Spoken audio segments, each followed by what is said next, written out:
Was Jo Palacios' big talk before the Tampa Pro fueled by the social media? If you like this video, please give it a thumbs up and subscribe.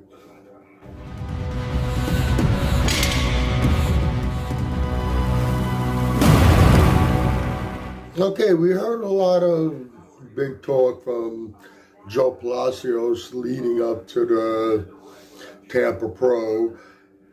I'm sure he would have preferred a better placing. He did place third. Arguably could have placed fourth.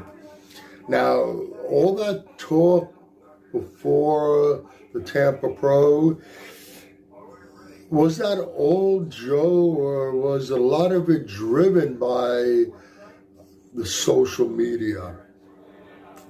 Remember, it was social media who was initially making comparisons between Nick and Jo, and this was well before the Tampa Pro. Now, Jo, as we saw, was on almost every podcast there was to be on. He was there. And if I remember correct, I think the first one he was on was the Bro Chat, Fouad Abiad.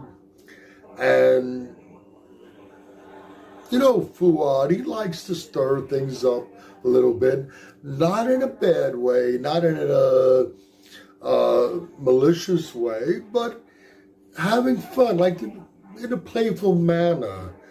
And of course, Jo, when he first went on the podcast, you should be confident. You should go into the competition wanting to win. You should be training to win.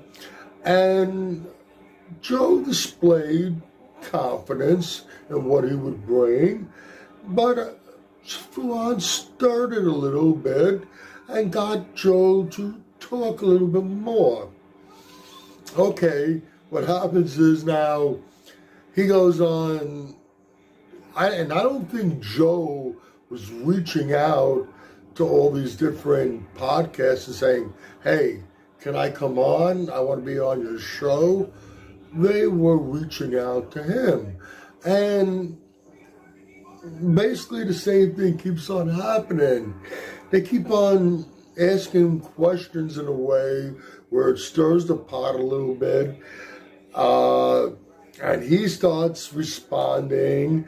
And before you know it, if you go and listen to Jo on the first podcast, which I'm certain now was the Bro Chat with Fouad Abiad,